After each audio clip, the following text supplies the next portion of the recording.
Bueno, ahí ya estamos grabando.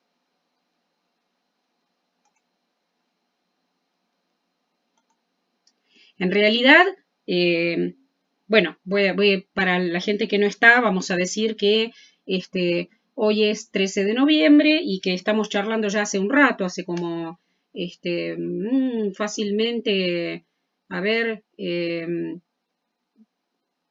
20 o 25 minutos con los compañeros sobre cosas de la vida, tales como los resultados de los segundos parciales, eh, algunos criterios que estábamos intercambiando en relación a la corrección, eh, a la cantidad de material incluido dentro de los parciales, al coloquio, a las condiciones para estar en el coloquio y demás. Que en todo caso, si alguien que escucha el video y ve el video tiene alguna pregunta sobre alguno de estos ítems, puede, digamos, dirigirse a el equipo de cátedra. Bueno, ya habíamos arrancado en realidad con Más allá del principio del placer, cuando yo decía que habitualmente tenemos en cuenta las preguntas que ustedes nos giran. Yo normalmente para esta instancia las imprimo y las tengo en cuenta en lo que voy conversando y en oportunidades también hago una alusión directa a esas preguntas, pero lo que charlaba recién con los compañeros, lo mismo hace el profesor Malaspina cuando le toca dar este tipo de llevar adelante este tipo de espacio. Lo que les decía a los compañeros con anterioridad a iniciar la grabación es que en realidad no van a encontrarse una respuesta unívoca a una pregunta que tengan, en tanto lo que el psicoanálisis muestra justamente es que estamos hechos de palabras y que no hay una correspondencia en lo que tiene que ver con el funcionamiento psíquico del humano entre la palabra y el objeto. Padecemos justamente de el significante, término que habla con más precisión desde la pluma de Lacan en relación a esto de una palabra en articulación con otra y el efecto que se produce desde ahí. Entonces, bueno, yo voy a tomar en cuenta las preguntas que ustedes hicieron, que como ustedes pueden ver, si es que pueden ver, están marcadas, digamos, porque habitualmente me tomo el trabajo de leerlas.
Sí, sí, así es.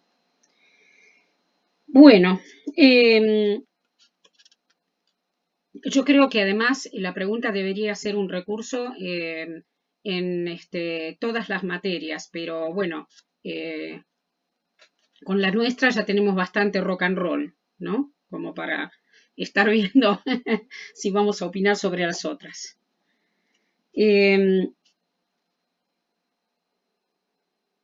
Claro, claro que volvemos a repetir que esto lo charlamos antes de iniciar la grabación, que el viernes pasado ustedes se encontraron con un teórico escrito de 25 páginas sobre Más allá del principio del placer, que lo escribí pensando en ustedes, porque no se encontraron conmigo ese día, porque estábamos justamente con Gabriel en torno de la defensa de su tesis de doctorado, que es sobre música y transferencia. Hace un rato antes de comenzar a grabar, hicimos un aplauso y cosas semejantes, y hubo compañeros aquí que expresaron el interés por la temática y, bueno, la consideran atractiva. Así que felicitaciones nuevamente al doctor Gabriel Pavelka. Esto ya queda inmortalizado en la grabación. Bueno, lo hemos comprometido también al doctor Pavelka a hacer algún orden de presentación, digamos, de lo que fue su tesis. En alguna de las instancias que nos quedan. Yo también tenía idea de invitar, la invité en realidad y ya dijo que sí, pero luego, digamos, no concreté eso, de invitar a la profesora Agustina Schäuble, que está a cargo de la materia Psicología Política en la carrera de Ciencia Política, que pertenece al área psicológica del Departamento de Psicopedagogía, a la que pertenece la materia psicoanálisis, esa materia también, y la materia psicopatología. Yo la invité a que venga a hablar aquí de psicoanálisis y feminismo, pero bueno, vamos a ver para qué nos alcanzan las clases que quedan o los encuentros que quedan. También antes de iniciar la grabación yo volví a hacer una serie de reflexiones acerca de la equivocidad del término clase, de si esto que estamos teniendo es una clase y demás, pero no lo voy a repetir ahora. En todo caso, pregúntenle a los compañeros. Bueno, habida cuenta de las preguntas que han hecho, la primera pregunta que me llega es si el punto de vista económico se refiere al ahorro de displacer gracias a la producción de placer y por qué económico.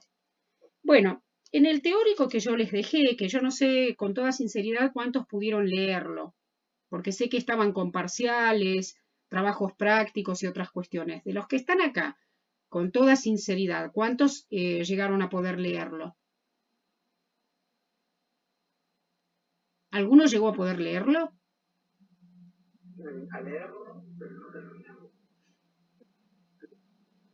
Mm. ¿Y los demás, gente? Digo para ver cómo, porque la idea es acompañarlos a ustedes, no hacer un soliloquio, ¿vieron? Así que digan como para ver cómo encaramos. ¿Alguien lo pudo leer? ¿Todo? Bien, bueno, más o menos entonces sabemos en qué estamos.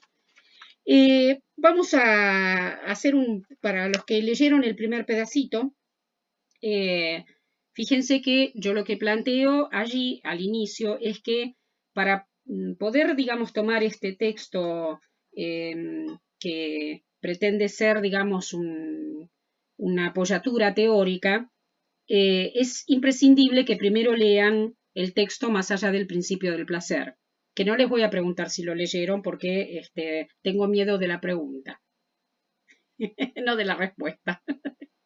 ¿Vieron? Ya ahí la pregunta me intimida. Por eso no se los voy a preguntar. Si ustedes quieren decirme, me dicen, pero yo no se los pregunto. Una vez que hayan leído el texto Más allá del principio del placer, yo sería enfática en que cualquier humano que precie su narcisismo, un narcisismo de vida, vamos a hablar en términos del más allá del principio del placer, preséntese al coloquio o al final con más allá del principio del placer leído, ¿no? Es como, digamos, es cuidar la integridad de la vida, eso. No sé si se entiende. Yo decía ahí en ese intento de acompañamiento teórico escrito que primero hay que poder leer el texto de Freud y luego tomar este escrito de 25 páginas como un punteo en el cual lo que yo hice fue tomar algunos aspectos que me resultaban relevantes mientras pensaba en ustedes. A esta altura del recorrido, yo decía allí que hay una serie de aspectos teóricos que ustedes ya han trabajado, tales como una noción de sexualidad, digamos, un recorrido por alguna noción de libido, han recorrido hasta aquí los dos formatos que tomó en Freud la teoría de las pulsiones. Y les decía también que por ahí hay algunos otros textos que ustedes ya han trabajado, como fue el texto de Grimau, donde ustedes vieron anticipado de alguna manera en la teorización freudiana cuál es el lugar que este texto, más allá del principio del placer, tiene. Y en principio tomémoslo como un texto que produce una bisagra, es antes y después de el más allá del principio del placer, la teorización freudiana. Freud incorpora justamente en este texto una serie de, él dice en un momento determinado, especulaciones teóricas que van a dar vuelta el modo de pensar el funcionamiento del psiquismo humano y van a precisar acerca del funcionamiento del inconsciente.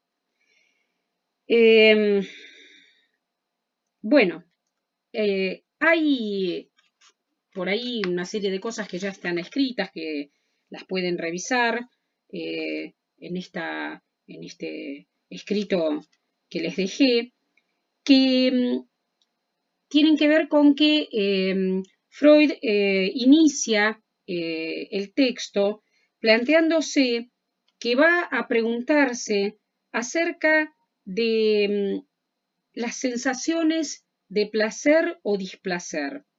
Y yo también les decía que va a complejizar ese planteo hasta dar lugar a su nueva teoría de las pulsiones que alojan lo que nosotros vamos a llamar pulsiones en plural de vida y pulsiones de muerte, aunque a veces ustedes esto lo escuchen nombrado en singular.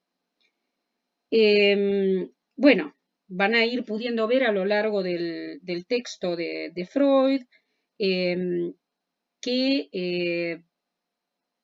él va a hablar acerca de el lugar de la vida y de la muerte en relación a las pulsiones, va a hablar del yo, va a hablar del amor, va a hablar de la agresividad.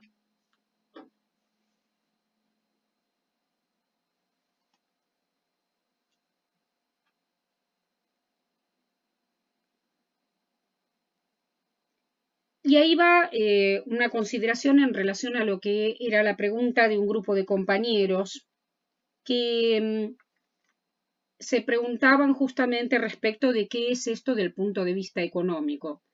Intentemos ubicar que esto también ustedes lo han recorrido de manera, digamos, directa a partir de los textos de Freud, pero también lo tienen anticipado en ese texto de Grimau que lo incluimos justamente en la cursada porque es como una especie de mapa de lo que ha sido la teorización freudiana. Ustedes van a encontrarse con que Freud en principio se preguntaba acerca de lo que él mismo llama su modo o punto de vista tópico, esto es, de los lugares del aparato psíquico. Y que un poco más adelante, con la inclusión de una serie de cuestiones tales como la transferencia, va a incorporar algo relativo a lo que es el dinamismo del aparato, esto es, cómo hay allí una serie de elementos que además de estar presentes tópicamente en un lugar o en otro, o en ambos, van a producirse una serie de movimientos en torno del montante energético que acompaña a los elementos cualitativos que están en juego en ese aparato psíquico. Recuerden, digamos, allí lo que charlábamos en relación a los modelos de aparato psíquico. Tengan presentes que cuando Freud va a hablar del más allá del principio del placer, continúa hablando en términos del aparato psíquico o del aparato anímico. Digo, él sigue pensando en términos conceptuales. No me estoy refiriendo a que, una vez más, tenemos que tratar de ubicar que si él habla de tópico y dinámico, está hablando de una serie de elementos de su conceptualización del aparato psíquico, que dan cuenta de cosas que a la gente le pasan en la vida y en el cuerpo, ¿no? Entre ellos, pero que no tiene una localización material. Ustedes van a ver que en Más allá del principio del placer, Freud utiliza en mucho lo que en las tesis, Gabriel seguramente lo va a encontrar familiar, se llama estado actual del tema, ¿no? Digamos, él se plantea que hasta el momento en el que él está escribiendo, fulano, mengano y perengano, desde tales o cuales disciplinas, dijeron aquello, esto y lo otro. Y van a ver que hay una fuerte pregnancia respecto de cuáles son los antecedentes desde la biología de estas cuestiones que él se pregunta. Entre otras cosas las toma porque efectivamente Freud era médico y le importaba, digamos, algo de lo que tenía que ver justamente con la salud de esas personas que llegaban, la salud, el padecimiento de esas personas que llegaban.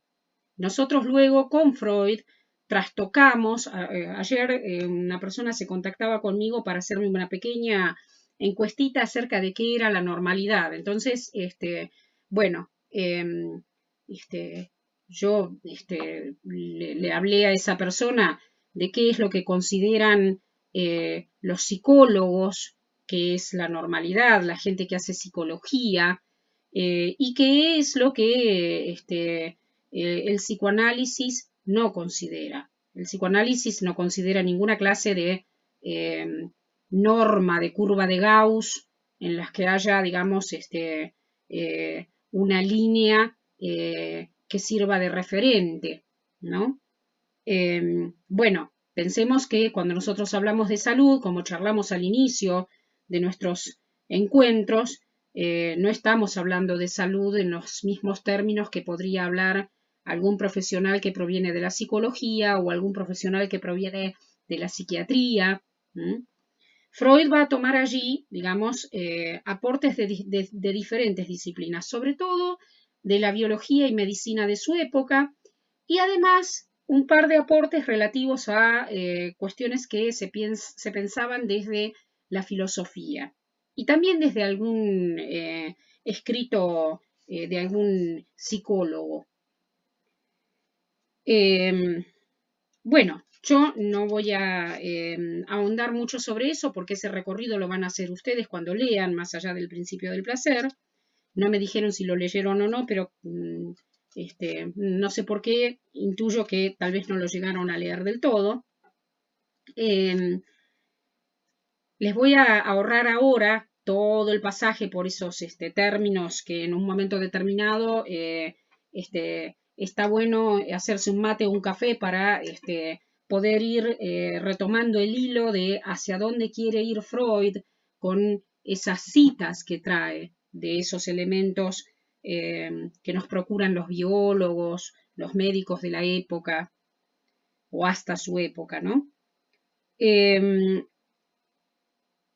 Y bueno, yendo, digamos, un poco más al grano, él se plantea que se pregunta acerca de estas sensaciones de placer y displacer, y que lo que va a agregar a lo que ya había trabajado es el punto de vista económico, justamente en el sentido de, hay incluso un trozo que yo cito de Freud allí en ese escrito que espero que les facilite la lectura del texto freudiano, en donde Freud dice, en la teoría psicoanalítica suponemos que el curso de los procesos anímicos es regulado automáticamente por el principio del placer.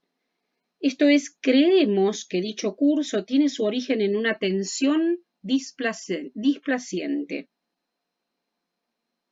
y emprende luego una dirección tal que su último resultado coincide con una minoración de la tensión y por lo tanto con un ahorro de displacer a una producción de placer. Al aplicar esta hipótesis al examen de los procesos anímicos por nosotros estudiados, introducimos en nuestra labor el punto de vista económico. Esto es, ¿cuándo queda introducido ese punto de vista económico? Cuando él se pregunta acerca de qué cosa pasa con esa tensión que él va a registrar que el aparato anímico percibe. Yo digo percibe y hago porque para los que leyeron el texto pudieron avanzar un poco más, luego van a ver que Freud complejiza esta cuestión y habla justamente de un aparato que tiene una cara hacia el exterior y otra cara hacia el interior. ¿El interior de qué? El interior del aparato, el interior del modelo de aparato del que estamos hablando.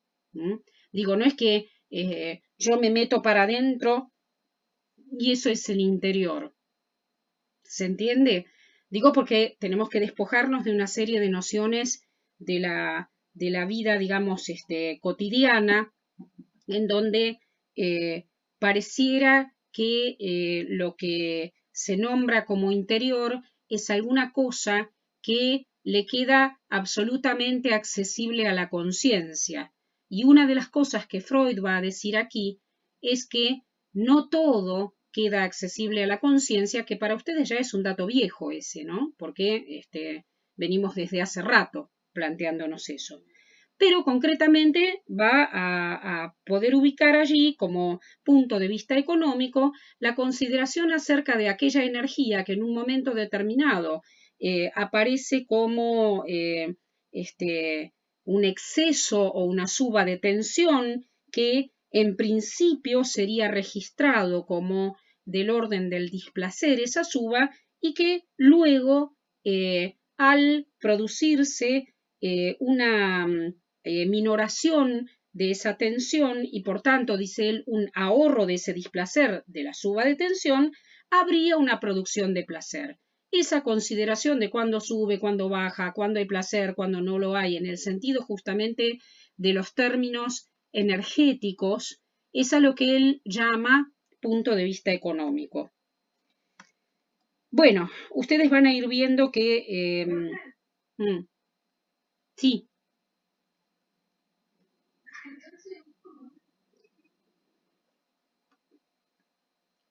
A ver, una analogía.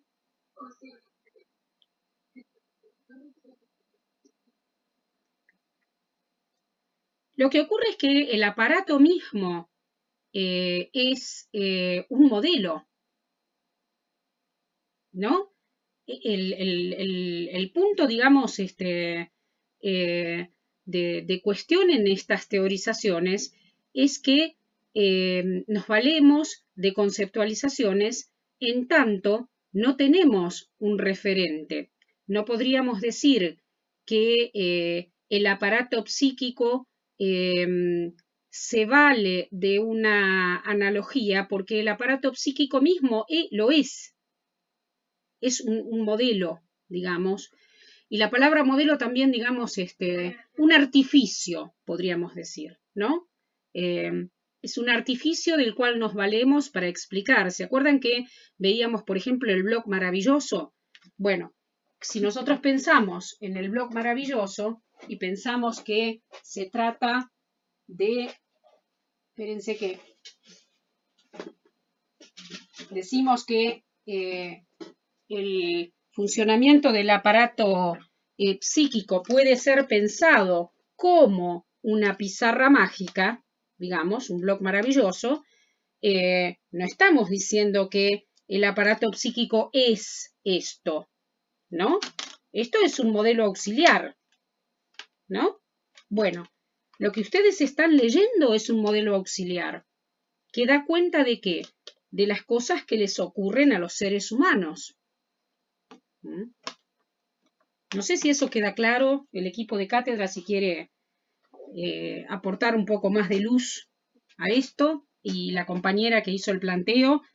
En realidad, tanto lo tópico, lo dinámico como lo económico son efectivamente puntos de consideración en términos conceptuales también acerca de cómo ese modelo de aparato psíquico propuesto funciona, pero intentando alojar conceptualmente lo que ocurre en la realidad del padecimiento, del sufrimiento y del placer que un humano pueda tener, ¿no?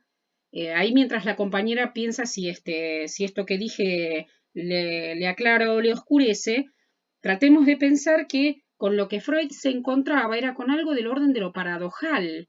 Por ejemplo, ¿cómo es que a alguien algo le salía bien y entonces se enfermaba o se empezaba a sentir mal? Yo escucho en distintas oportunidades, miren, ¿qué ejemplo se me ocurre?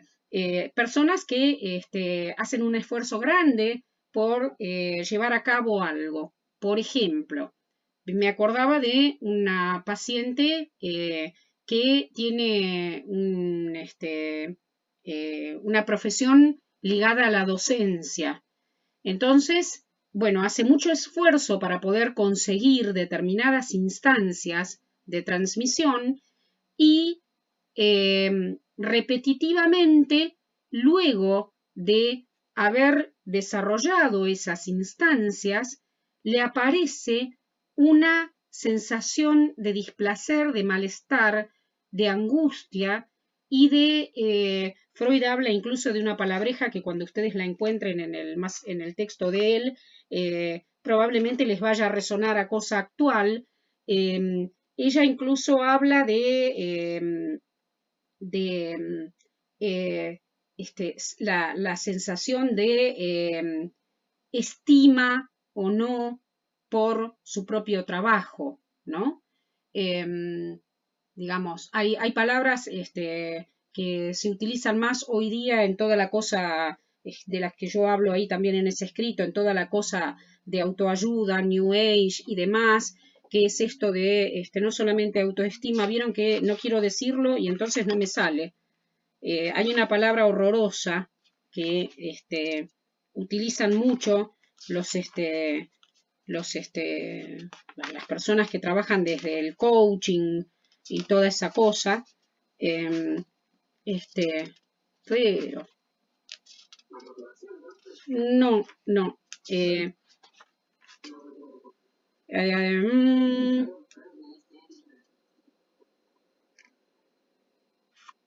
Sí, bueno, eso también, ¿no? Y la ilusión de,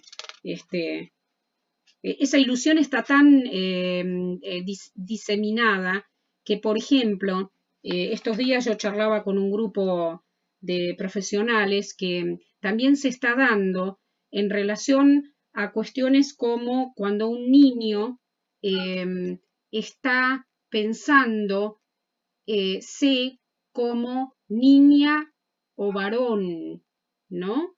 Y entonces rápidamente desde fuera consideran que si un niño está fantaseando con ser una niña o ser un varón, eso ya habla de una cosa propia de ese niño. Les voy a hacer llegar, si les interesa, un material, si les interesa, me lo van a tener que pedir, un material recién salido del horno de una compañera de nuestro equipo de investigación sobre el análisis de un niño que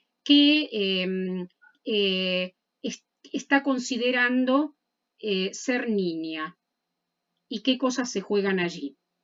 Bueno, muchas veces en esto de conócete a ti mismo, lo que se pone que nos perdone la filosofía, que lo que se planteaba era otra cosa, digamos, ¿no? Seguramente Erika, si no lo hizo, lo hará, les hablará, digamos, de lo bueno y lo genuino que había en la filosofía acerca del conócete a ti mismo, que era lo más difícil porque ese sí mismo permanentemente requería justamente de la pregunta por el otro y del otro, ¿no?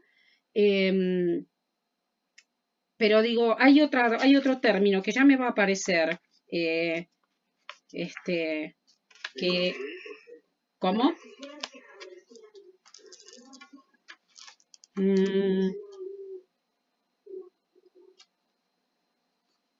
Bueno, el que estoy teniendo ahora es un buen ejemplo de la represión. A mí me pasa cuando quiero hablar mal de alguien que me olvido el nombre y el apellido y ahora me estoy olvidando de ese concepto espantoso que utilizan. Pero ya me va a venir. Tengan paciencia, como decía una paciente mía, téngame paciencia, decía. Pero bueno, concretamente no hay ningún conócete a ti mismo que le dé al humano una cosa de inmediatez. Hay esto de la paradoja que en muchísimas oportunidades, cuando mejor nos va, peor nos va.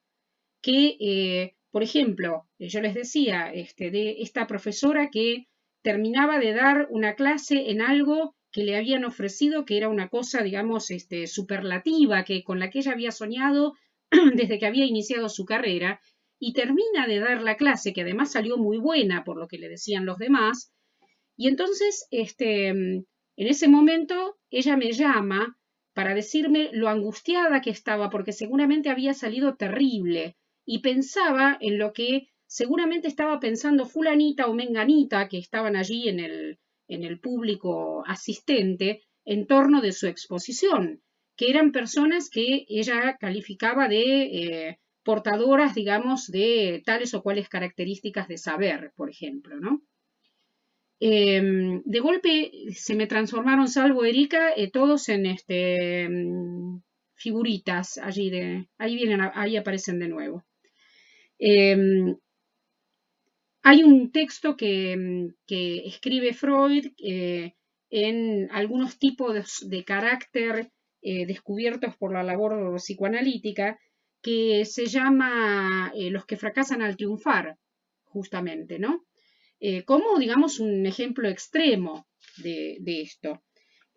También podemos pensar que de lo que está hablando Freud acá, de qué es lo que está queriendo incluir, que lo que a él le ocurría, digamos, en su práctica, es que además se presentaba algo de lo que él llama compulsión a la repetición, que tenía que ver con un encontrarse una y otra y otra y otra vez en situaciones displacenteras que se volvían a reproducir casi del mismo modo. Él lo que se preguntaba es si el aparato psíquico funciona intentando una tendencia hacia lo placentero. ¿Cómo puede ser que se repita una y otra vez algo que trae tanto displacer? ¿No? Bueno, ¿ustedes quieren un recreo?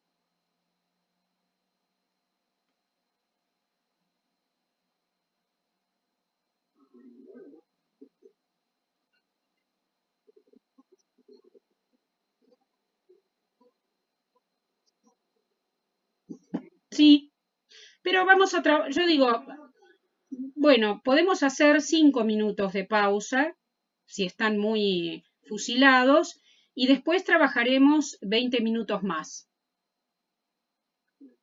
¿Están de acuerdo? Total, las 25 páginas van a seguir estando ahí a la espera, ¿vieron?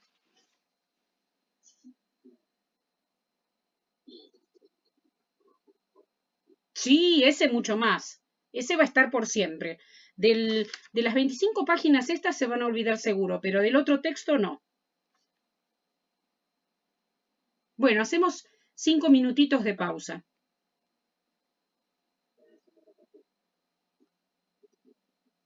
5 solamente, ¿eh?